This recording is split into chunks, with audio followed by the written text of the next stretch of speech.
It was actually really hard for us to choose what to share with you today. But the examples that we shared are going to show two aspects, one around strategy and the other around how to really work with partners. So let's start with the strategy one, Marina, and tell us a little bit about the client and who you were working with at the time. So I was working with the Institute for Functional Medicine. And for those who are unfamiliar, functional medicine focuses on sort of systems-based approach to health. It's aligned to many different clinician functions and can be practiced by different clinicians. And the Institute represents the leading institution that both trains clinicians. It's the only accredited institution in the United States to provide that formal training in functional medicine and certification. And so as I mentioned, I came into the role of Director of Strategic Partnerships and Innovation. 40% of my role was supposed to be international. At the time, the organization was doing about probably 6, 7 years of solid work in the international space, really across the world. And when I came into the role, there was a calendar of 10 different programs that were happening everywhere from China to Latin America. And the problem was, and I was told that you need to develop a strategy around that. One of the key issues were that sort of the way that the international programs were delivered at the time were just not financially viable. There was the organization, it was very much mission aligned, but the organization was losing a lot of money. And so there was two camps on the leadership side. One was we absolutely have to do it. It's part of what makes us. And the other one was no, we don't. This actually takes away our ability to do the important work domestically. And so I spent everybody else my first few months getting the data, understanding some of our options, creating deck, providing strategy presentations to our leadership team, getting everybody excited about that strategy. And then things couldn't be shifted to the next stage. And so we were all on board on the executive level with that this is the way forward, but we haven't resolved the underlying issues. So how are we going to bridge the gaps among the leadership, therefore then engaging fully our teams? What would make this truly implementable in the organization in the long term and sustainable while we stay true to our mission? And what does the model need to look like? Because the two camps of fully on site or fully online, we're not quite meeting the needs, whether it's the complexity of the international settings or the international partnerships needs as a whole, or the ability to really give enough resources domestically. So that was the problem where I came to Hannah and I said, we already have a fair amount of work. We actually used a lot of that work as a foundation. Here's some of the research and where we landed in terms of priorities, but we need to reset here. I think we need a different approach. And it's funny, those of you who write statements of work for your consultants, that was what the background was, exactly as Marina described. We're stuck and we can't move forward with this international strategy because there is misalignment, basically. And so the first phase of this work was to understand those leadership expectations. What was their prior experience? What were their strategic priorities? We couldn't move forward if they were always going to pull us back. But that wasn't enough. We also needed to really give Marina a strategy with success measures and a roadmap and a plan so that she could get out of the gate and get moving. So that was the work that Soul Collaboratory did. I didn't do it on my own. I had some of my own folks helping. But we started this project, and I didn't do the math, Marina, but it took a while. And what we did is we accepted that we weren't going to be coming up with the specific ideas of what to do, what the actual programs were going to look like. We were just going to get out of the gate. We're going to make sure that we could leave her with a very rich understanding of what needed to happen. We would look at possibilities, but we would also land in a clear and aligned point so that she could move forward. So this is what the work looked like. All right. So it was an extensive program in these two phases. And what I thought we could do with some of the time that we have, and I'm going to talk fast because I really want to give you the opportunity to see how this works, is we broke it into this understand phase of let's make sure we're all on the same page about our objectives. And then we did a second phase on making sure we could break those objectives down into success measures that could be planned over the coming year. And if that sounds somewhat familiar to those of you who work with the OKR or objective and key results model, that was our reference point for that second piece of work.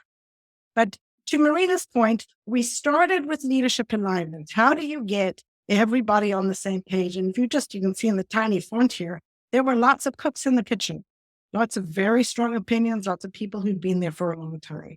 So we went to that toolkit, and the first method that we reached for is something called an abstraction matter, which I know is familiar to some. But for those who are not used to this, is a go-to method for me when I'm working with executives who are in Discord or in all sorts of different places around what's important to them.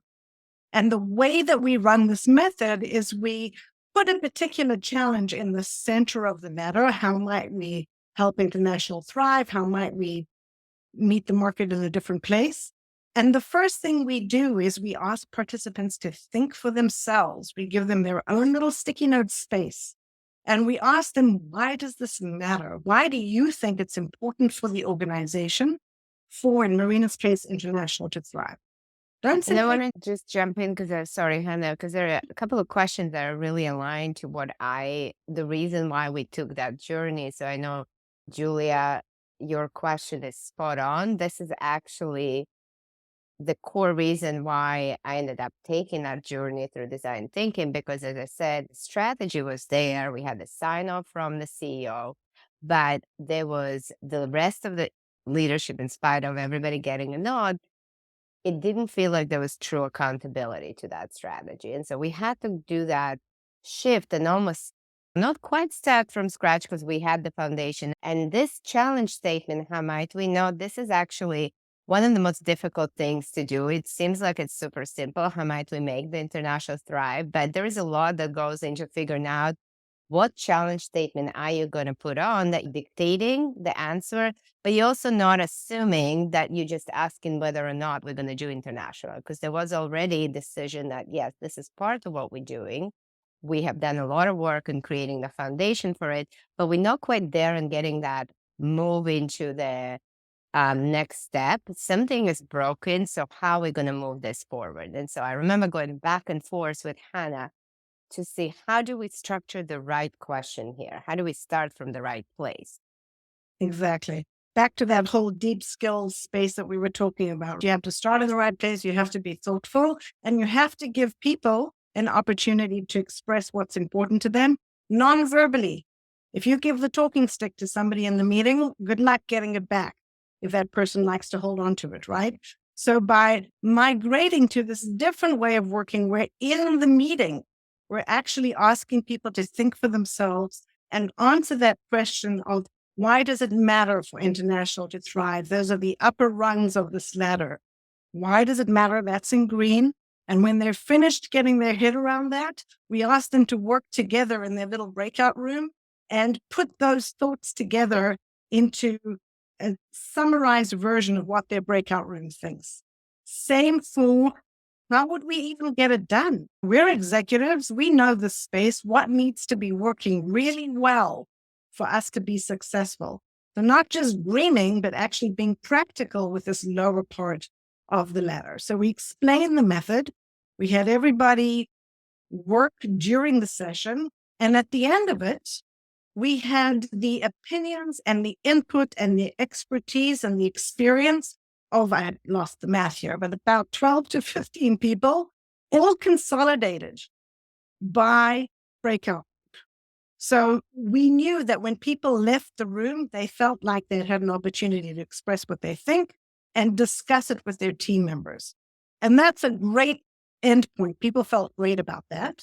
But my team, we knew we had more work to do, because that's still too many data points for us, too much information. So the next thing we did, these are very natural tools that we use all the time. We had to cluster. We had to put together the themes that made sense across those three groups. And we had to give the group an opportunity to review that information in a consolidated format and think about what mattered the most. Because in design thinking, we're open. We want to hear what you think, but we can't carry everything that you tell us from one stage to the next. We have to limit what we're focusing on. And so the second session with leadership was a little bit different. We shared with them some examples of what we had done and what we'd seen and what the priorities were, non-truth equity or global reach. When it came to what we needed to be good at, we spoke about how resourcing was important or having in-country plans were important. We're not going into the specific stickies just for confidentiality. But what you can see here is in this session, people needed to read and absorb and grasp what these different sections were. And they needed to vote. They needed to tell us what they thought was most important. So just in these two sessions, we had gotten a really great sense for them of what they care about, why it's important, how to do it, and what they think the organization really needs to focus on. Super solid stuff. Still not enough. I'm still not done with them. And by the way, lots of surprises in that voting, because when it comes to what is the most important thing, and that actually becomes your anchor in how you build the delivery. Because, and as a sort of strategic lead on it, I was surprised that the first three priorities were not what we were stating before. But when we really come to vote and build what's most important, that actually shifted how we go about productizing afterwards. This is a very important stage. Exactly. And the content that's coming out of here is not only rich and deep. This is what I appreciate so much about this. We were giving people time to think. And so we give them time to go beneath the surface and give us their real insights. And we're able to use these methods to pull them together and visually see what's most important. But like I said, I wasn't done with the team. Thank you very much. We were all saying, this is great. We know why it's important. We know what we need. Hold on a second. Didn't you say we've been in international for 7 years or 10 years? We must have a sense of what's working and what's not working, because we can keep dreaming, but we need to ground ourselves in reality. And for that, we used a method we use often when we're trying to assess a current situation. We ask what's going well, what's the roses, what's not going well, what are the thorns, and where are the areas of opportunity. And again, we ask each person to think for themselves. Bring us all of your experience and expertise. You've got 10 minutes to fill out your sticky notes. This is not an hour-long interview. This is not a whole project. This is a meeting where you're being quiet and telling us what you think. And in the meeting together, we're going to get a sense of where the hot spots are. So things that are pink are going well. Everyone's feeling great about the mission and the global reach. But, oh, wait a minute. We've got some issues around resourcing. We've got some issues around process. We've got some issues around partners. What are we going to do with that? If we're going to pull some objectives together, we can't leave this behind. And so when we worked on building those objectives, we pulled together one of the whys that had risen to the top, one of the hows that had risen to the top, but we didn't leave behind the current challenges that we were facing.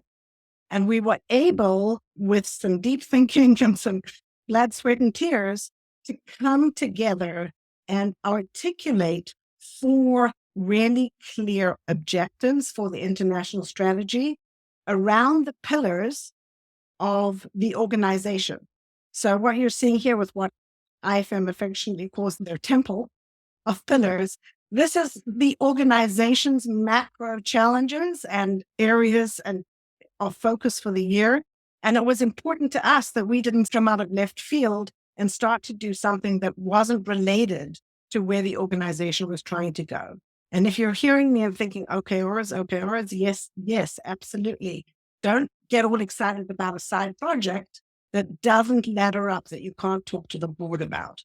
And this really goes back to that question of accountability. That's how we connected the dots. Okay, so now not only that we defined our priority, we redefined how we might go about doing it. We understood where the problems were in making that happen. We also, by the way, one thing to keep in mind is you have to really think who participates at what stage to make it really that buy-in across the organization. So the first stage was really leadership. Then we cascaded it down. A lot of that rose but thorn exercises were the operational leads, because they're the ones who have to do the work, and they understand much better often than the leadership where the problems are. And so at that point, you had several layers of the organization involved, which is why it wasn't a 5-minute project. It really took, I think, 3 or 4 months of sort of those very strategic meetings to get us to where we were. And so once we were at this stage where we really said, okay, here's how we're going to address it, what are then the next stage is what is then realistically we can achieve, which is what we started with. My objective was I want to launch work in a way that is better aligned, that creates that strategy of sustainability that is financially viable, and I want to do it fast. But we couldn't get there without this process. This has finally unlocked our ability to do that. Right. So thanks for that, Marina. So you can see how much work went into creating the objectives. And what I love about all of this, is the fact that we had all of that buy-in and all of that work to get to the objectives and traceability. Because sometimes people say, where did this come from? How did you make up this objective? And here we have a really robust story for how the organization worked together to get there. Now, what you're looking at here is phase 2 of this work, where, as Marina was saying, I needed some concrete measures. I needed to know how far do we need to get and by when. And I needed to be realistic based on I can't have the leaders say you need to be in 10 countries by next week. They have no idea how hard it is to do this. So let's bring in the people with the experience to work with us to set those success measures. And let's challenge them to go a little bit beyond what they're comfortable with so that the success measures themselves represent an aspiration. But all of the many sticky notes and back and forth and stars that you're seeing in these first 2 workshops were deep work, getting people to think about what good might look like around each of those 4 objectives. And by the time we wrapped up this phase of the project, we left Marina and her team with the objectives, the success measures, the breakdown by quarter, and almost most importantly, the race. Racy. The race. That's where you get, so who is doing what and by when? Yes. And That was a full circle. it really was. And what was fun with this particular RACI exercise, which as many of you know, those who aren't familiar with RACI, it's a lovely accountability and responsibility matrix for organizations. What often happens is you can have a whole long conversation around who has the A or the R and get all sorts of people upset about all sorts of things. Here, we put everybody's names, we showed them the objective, and we said, pick the letters that you think you are for all of these. Let's see where you think you fit in this particular story. And in some cases, we really did have, 3 A's. That's a conversation.